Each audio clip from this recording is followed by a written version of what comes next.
बड़ी खबर सरकारी सूत्रों के हवाले से भारत पर आतंकी कार्रवाई युद्ध मानी जाएगी। सूत्रों के हवाले से बड़ी जानकारी है। भारत आतंकवाद के खिलाफ उसी की भाषा में जवाब देगा, ये बड़ी खबर।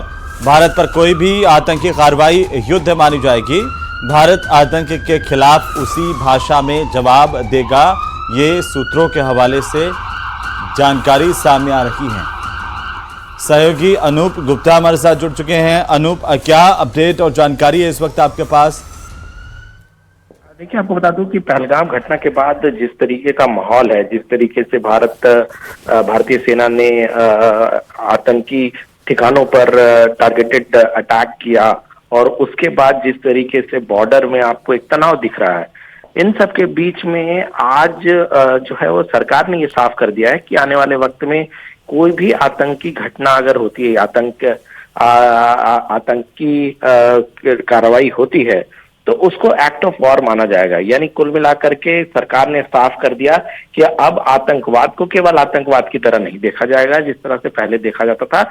अब उसे देश के खिलाफ एक वॉर की तरह देखा जाएगा और फिर उससे निपटने के लिए, क्योंकि देखिए जो हालात हो गए हैं, सरकार जिस तरीके से एक्ट कर रही है वो बहुत ही कह सकते हैं कि पाकिस्तान के खिलाफ एक तरह से वॉर की स्थिति पैदा हो गई है।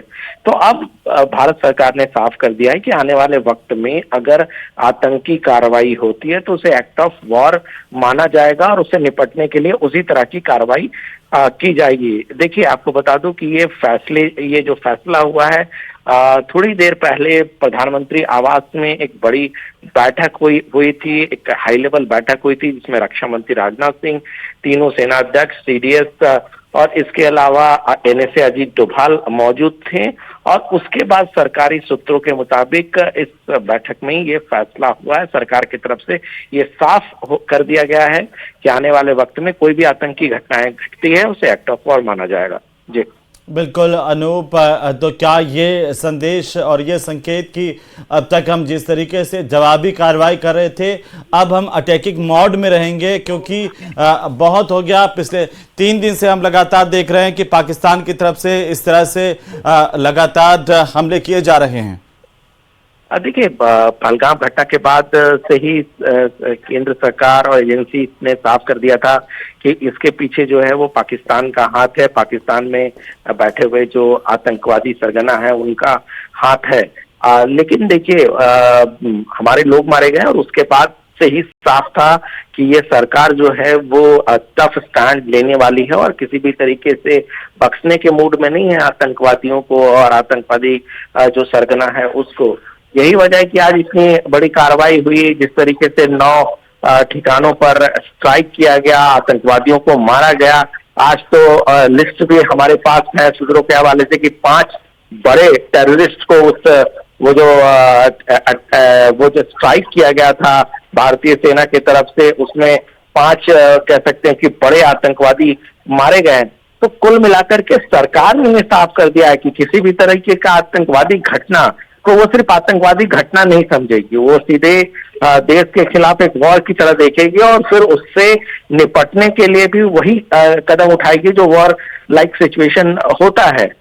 तो ये एक सबक भी है, एक संदेश है आतंकवादी और आतंकवादी संगठनों के लिए कि अगर आप इस तरह से अगर सर उठाकर देखेंगे तो आप पर उसी तरह से कार्रवाई की जाएगी जिस तरह से वॉर में कार्रवाई की जाती है। बिल्कुल। और आज जैसे भारत का रिएक्शन आज सुबह देखने को मिला, जो जवाबी हमले भारत ने किए, उसने जता दिया है कि भारत अब और ज्यादा सहेगा नहीं, हम और ज्यादा दुगनी तेज गति से हमले करेंगे अगर हमारे ऊपर हमला हुआ। देखिए, भारत लगातार कह रहा है कि जो कार्रवाई भारतीय सेना ने किया था वो आतंकवाद के खिलाफ था, आतंकवादी कैंपों के खिलाफ था। लेकिन जिस तरीके से पाकिस्तान उकसाने वाले कदम उठा रहा है, जिस तरह से लगातार भड़काने वाला कदम उठा रहा है, तो भारतीय सेना सक्षम है। भारतीय सेना लगातार जवाब दे रही है। हमने देखा है कि पिछले 2 दिनों में लगातार न केवल ड्रोन से हमले किए जा रहे हैं बल्कि मिसाइल का इस्तेमाल किया जा रहा है। और आज जब सुबह में 10:30 बजे एमईए और एमओडी की पीसी हुई थी, प्रेस वार्ता हुई थी, तो उसमें बताया गया था कि लॉन्ग रेंज और हाई स्पीड मिसाइल का इस्तेमाल पाकिस्तान की तरफ से किया गया। हालांकि तभी उनके हमले को न्यूट्रलाइज किया गया, उनको एक तरह से असफल कर दिया गया। लेकिन देखिए कई तरह की चीजें यहाँ पर हो रही है, न केवल पाकिस्तान हमले कर रहा है बल्कि वो अपने बचाव में जो पैसेंजर एयरक्राफ्ट है उसका इस्तेमाल लगातार कर रहा है, उस अपने बचाव कर रहा है। यानी कि हर तरह से ये जो वॉरफेयर है उसको किस तरीके से बचा जाए वो